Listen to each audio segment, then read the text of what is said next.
It's time for forgiveness. We've got a special guest today, and we're going to give you 20 to 30 minutes of forgiveness with Arash Vossoughi. Arash, welcome to the show. Great to be here with you guys. All right. Well, we're going to jump right in. This is Election Day, by the way. You may not be watching this on Election Day, obviously, but we're bringing you some good stuff here. And Arash is a world-class mindset coach. Arash, I'm going to let people maybe you can just bring them into your world with 5 minutes of your background, and then we're going to get into this topic in more detail. Sure. Yeah, I've been coaching people all over the world for the last 17 years. I was gifted with, in my opinion, I had the best mentor in the world in Bob Proctor, and he really took me under his wings. He was like a second father to me. And it's interesting with the topic we're talking about today, because him and I used to have a lot of conversations about forgiveness and the importance of it in our life. Um, but my company, what we do is we work with individuals who are inspirationally dissatisfied, who are sick of the grind, and we teach them how to create a life of freedom without constantly grinding and striving and trading their time on things they don't want, and really break them through mentally, because everyone has heard mindset, but mindset, a lot of people don't know what it means. It's how you see the world. And so going into this topic, forgiveness is part of our mindset. And mindset creates 95% of our results, whether people understand it or not. So once you install the right mindset, you're going to live a completely different life. Well, I want to jump right in because we've talked about so many things on the show regarding forgiveness. But one of the concepts that I feel like we have not really addressed is money and wealth. And so many people want more of it, but no one wants to talk about it. And I think it's because they have a poor relationship with it. And part of that stems with, I believe, their concept around forgiveness, because there's so many decisions that we make around our finances that may not appear that they were the right decision, and then we have this inability to forgive ourselves. So I would like you to talk about, people probably aren't experiencing that forgiveness has an impact regarding their relationship or energy around money. Could you go into that? Yeah, money is an interesting thing, because a lot of people's relationship with money is based on how they were raised. And what happens is I have people that I've coached that grew up extremely wealthy, but then their parents could have had a bad marriage and they blamed it on money. And it didn't have to do with the money. Money's always an effect. But most people don't understand money, so they don't heal their money wounds. If you don't have a lot of money in your life, there's something going on inside of you. And money is an attitude. And when we talk about we make a financial mistake, I know I've made financial mistakes. I think everything is happening for us, not to us. So once again, it's our philosophy around it, but money is an attitude. And if we look at the money, or if we're not willing to speak about money, what is that saying? It's saying that I don't have a good relationship with it. And what we have to understand is we're going to make mistakes. Mistakes is part of the deal, but we have to learn from the mistakes. We want to be grateful for everything, because to me, the opposite of somebody who's unforgiving is gratitude. And gratitude is the foundation of any leadership. And I'm talking right now about leading self with what you're asking me, Kelly, because if we're not making mistakes, we're not going after something big. But we want to understand and put money in its proper order. And everything is about us. And so as we keep growing us and transforming us, we're going to transform our mistakes into blessings. We're going to transform our mistakes into winning, because you're not going to win if you're not willing to make mistakes. But we have to purify our heart. Anger is a form of scarcity. Having a poor relationship with money is a form of scarcity. Well, how do you heal your heart? You heal it with forgiveness. We want to forgive everything, especially ourselves. I think the hardest part of this journey called life is forgiving of self.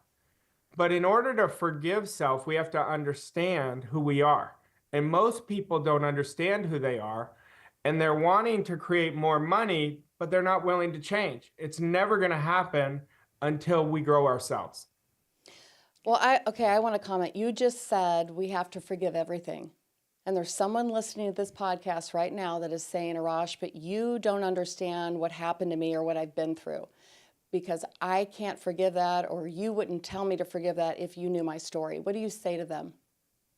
Well, forgiving isn't something you do for someone else, it's something you do for yourself. When you hold on to that anger, what you're doing is you're trapping yourself in the past, and then your past becomes a self-fulfilling prophecy in your future. So the way my philosophy is that we're all here to create a much bigger and better future. Now, I would tell that person, I've been burned royally by people. And the minute I started understanding forgiveness is the minute I started living emotionally free. So it's not that you're letting them off the hook, but you're opening the space for you of really taking your power back. Because every time we're in anger, we're blaming somebody else, we're blaming circumstances. All we're doing is we're the greater part of the problem. We become victims to our circumstance, and we can only control what we do. We can't control what somebody else does. And my advice would be, don't spend time with these people. My advice would not be put yourself back in their energy. My advice would be move forward, but free yourself so you stop drinking their poison. Yeah, and Arash, so you just mentioned energy. Everything is energy or frequency, right? Vibration. And when we're in a negative vibration around this concept of forgiveness, because it puts our body in a vibration. So could you talk about the attraction, because we're attracting everything through our thoughts and our feelings. Can you go into that for a minute? Yeah, everything is energy, whether people understand it or not. The universe is 99.999% energy. So it works based on we always attract like energy. But the reason people have a hard time forgiving is they don't understand how powerful their thoughts are in their life. You know, I remember when I was first studying this, thoughts are things. I'm like, oh, that's cute. Then I started going deeper into it, and I really was like, oh my gosh, I better understand this, because the thoughts I'm putting out are coming right back to me. I just started observing my environment, but the thoughts we're thinking, this is very important everyone understand this. The thoughts we're thinking dictates our emotions.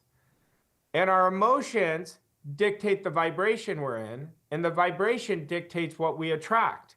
So the thoughts you're accepting, either consciously or unconsciously in your conscious mind, is impressing your subconscious mind with a feeling, and that feeling is what causes you to act or react. I choose not to react. That's, I think, the best attitude we can have, is being neutral. But attitude is everything. So when we look at forgiveness is an attitude. But we have to understand the importance. When we're angry, we're emotionally involved with what we don't want. So we're going to keep bringing forth what we don't want into our life. Arash, when you look at the paradigm, or let's say the conditioning that somebody grows up with around different concepts, let's just say, for the purposes of our show, forgiveness, do you think, working with hundreds of people all over the world, do you see a pattern with people that, okay, this is just something they've carried on into their adulthood, this behavior pattern? Oh, I'm not able to forgive, or I'm not wired that way. I don't think that way. It's, I grew up in, like for me, I grew up in an Italian family, and forgiveness wasn't part of the DNA.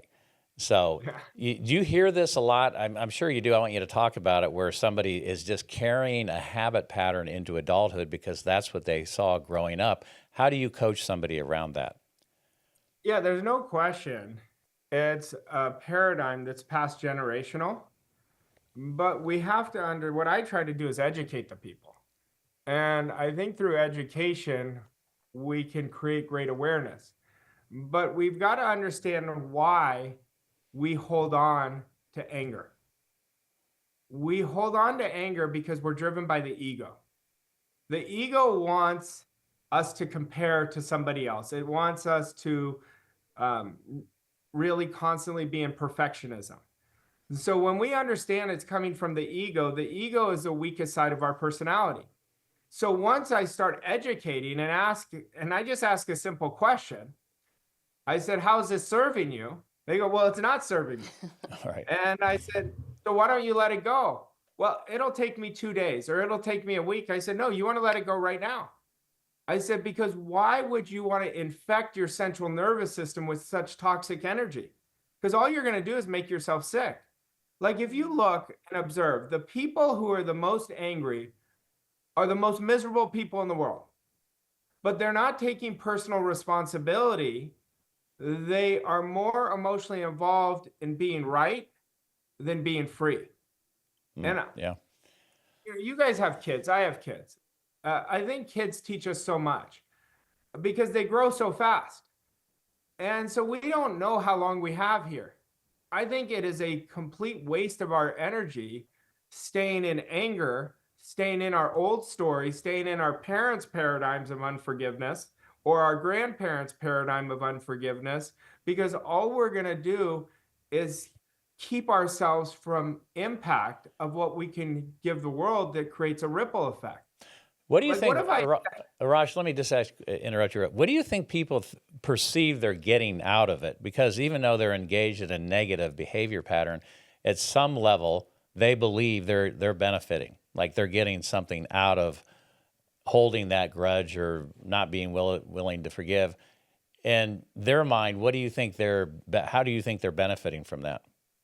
it's just an obsession. They're used to doing it. So it's an obsession of thought and they're being right. See, that person wronged me, but they Hmm. don't know how much they're wronging themselves. See, forgiveness, I said it earlier, isn't about somebody else, it's about us. And when we understand what it's doing to us, we will let it go so freely. But this takes forgiveness is not an easy thing, especially when you've Right. been wrong. And I don't want to pretend that it is. It's not easy, but it's essential to living a life on your terms. I call it living, we're either living a life of bondage or living an infinite life. The infinite life is when we're playing life on our terms. Yeah, I like that. And we're not going to be on our terms if I'm always angry at Bob or I'm always angry at Kelly. Kelly and Bob are never my problem. I'm my problem and I'm my solution. So forgiveness comes with understanding. And when you understand, you're going to free yourself up to live the infinite game where you play it on your terms. Okay, so earlier you said thoughts become things, and it's not just one thought, it's our most dominant thought. And it's not something we've just thought of one time. It's probably a habitual thought that comes in over and over and over, and we're not even paying attention to it. But earlier you said, when you forgive, you live emotionally free. And that sounds amazing. But people are probably thinking, I don't know how to do that. I don't know how to let go. So the next time that dominating habitual thought comes in that they don't want, what do you recommend they do with that? I recommend they scream in a pillow. I recommend they journal. I recommend they talk to a close friend or a family member they trust. Just get it out of your energy. I don't think anger is all bad. If there's a good in something, there's a bad. So if you're angry, you're being honest about your feelings. But the key is not to stay angry. Get it out of your central nervous system. Now, the interesting thing you said, which is accurate, you said we accept these ideas unconsciously a lot of times, and it's true. But we've got to get really good observing our energy. We know when our energy is depleted. We've accepted a false thought. And so if you just observe your energy, like I'm tired all the time, I'm moody, I'm not, I don't have much juice, I'm not inspired, then you know you accepted a wrong thought. So you've got to start observing yourself, because the ideas we accept, now I'm going technical with your audience, but it I just want you came in my to. I mind. want you to. Please do. The ideas we accept or reject, any idea we accept with our imagination. Our imagination gives it right inside of us to our subconscious mind. And whatever we give to our subconscious mind is going to be expressed in our physical reality. So we have to get really good at accepting the right ideas and rejecting any idea that is not in harmony with how we want to live. I don't believe anybody woke up this morning saying, I want to sabotage the hell out of myself today. I really want to screw myself. I don't think anyone did that. They're unaware because they're just not thinking.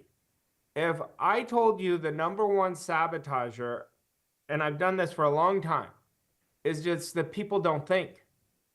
No, people are listening. They go, I think. No, you're reacting. That's not thinking. And so when we empower ourselves to take control over our life, anger is just not a part of me anymore. Mm-hmm. I have taken people who were the angriest that you'll ever meet. And once they wanted to change that, because you have to have a desire to change. Now they're the most forgiving people, and how much different if you looked at them, it's like two different people. That's why anytime we hold on to anger, we are infecting ourselves with so much negativity. We are limiting our potential of who we can be. And we're really blocking ourselves from so much good that is possible. Earlier in the conversation, you said, just don't put yourself around those people. Well, what if someone's listening saying, well, that is my environment. I can't change the people and I have to be around these people. Well, it What do could you be suggest? family members. Well, it I could mean, be, at work, right? Could be at work. like professionally, what would you That's a say good to question. them? It's an excellent question, because I've been around, like, God bless my mom. I had the greatest mom in the world. But I had to protect my energy around her, because the older she got, before she passed, she was very angry. And I would go there and I'd know the energy. I'd be like, oh, I gotta run. So I would spend less and less time when she was in that energy, because you can still be with these people, but you don't have to be in that energy when they are so angry. And so you have to protect your energy. I always say we have to be really good on being protecting certain things of ourselves. We have to protect our energy, we have to protect our focus, and we have to protect our thinking. If we do that, we're going to free ourselves up. Arash, there's this theory that I read it in a book somewhere.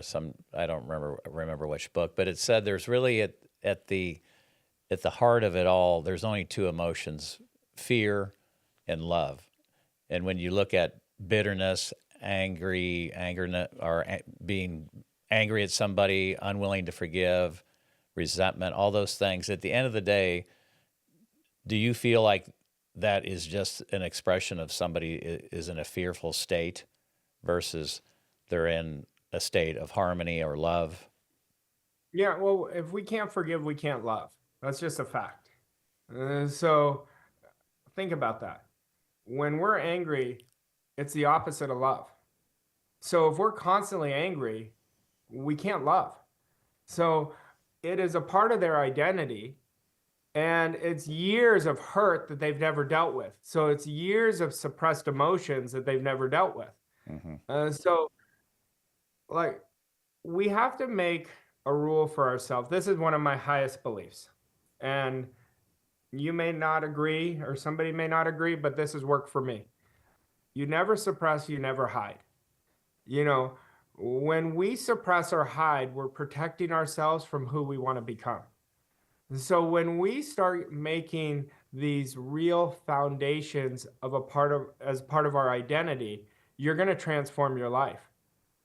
Think about a time we've all been angry. We've all been angry, right? And what was good in it? Just being aware that we were angry, that I didn't want to be angry anymore. but nothing else came good from it. But when you forgive, it's so freeing. You're like, I am not letting them control me anymore. And you really transform the power back in your life where you're leading the bus instead of being being in the trunk of the bus. We've got to lead our own bus. And when we do, we live life on our own terms. That's why I think what you guys are doing is so empowering, because I've had to deal, like I lost my father when I was 15. And I remember I went years later, I'm in my mid 20s, and I didn't even realize I was still angry. And we did this one exercise, and I didn't trust. I didn't trust God. I didn't trust the universe. I didn't even realize I didn't trust. But those were suppressed emotions. And from that moment, I said, I forgive the whole situation. But it's so interesting when you're young, you don't know how it impacts you as you get older. But when you become aware of it, deal with it. And I promise you, you're going to create an amazing life. I like that. Yeah, it was really powerful.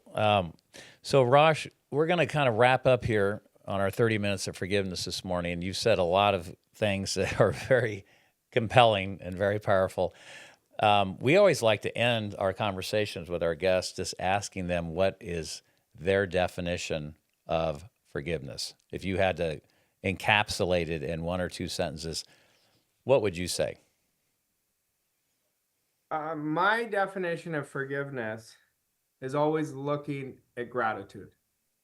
It's gratitude. Without gratitude, there is no forgiveness. And so my definition is be grateful for every experience and look for the good in everything. And I promise you, you will be pure in your heart and you will remove so much anger. And that anger is keeping you from the life you truly desire. Go ahead, honey. Well, I have so many questions I want to go into, but I'm going to also end on earlier in the conversation, you said something I don't think anyone has said on the show, and it's living emotionally free. And that just, I stuck with that. Yeah, I love that. Yeah.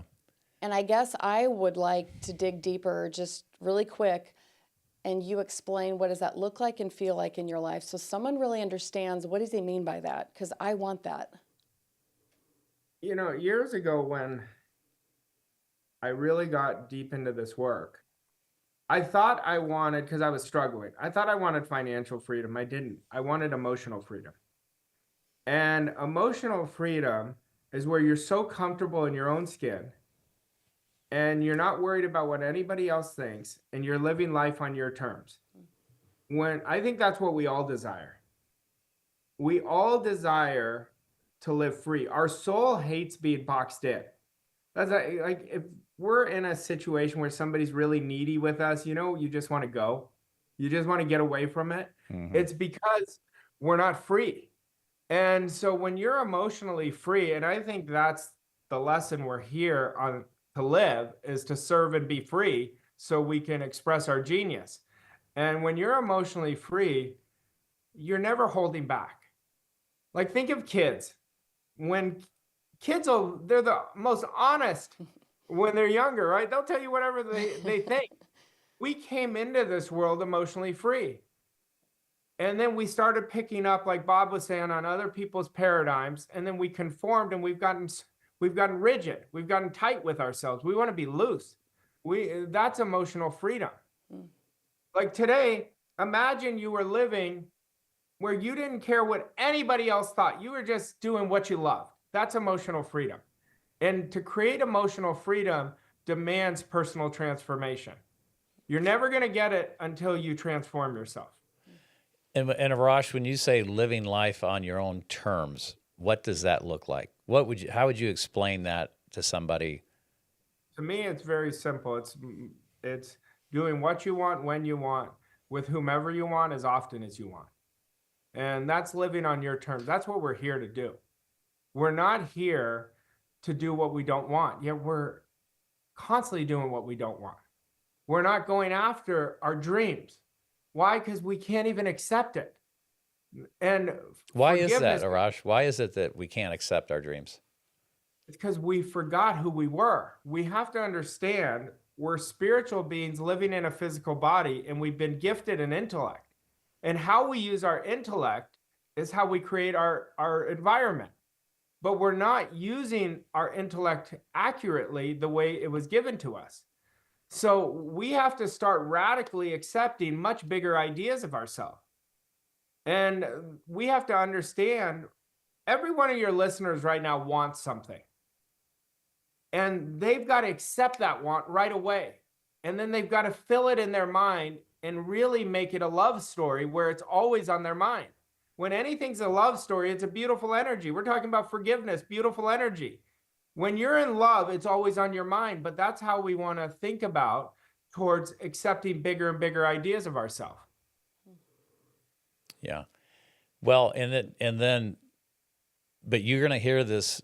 I know you hear this from people you coach. It's the story that they've bought into. They've told themselves this story so many times that, as you said, at some point the subconscious is going to grab a hold of it and it becomes a reality for them, right?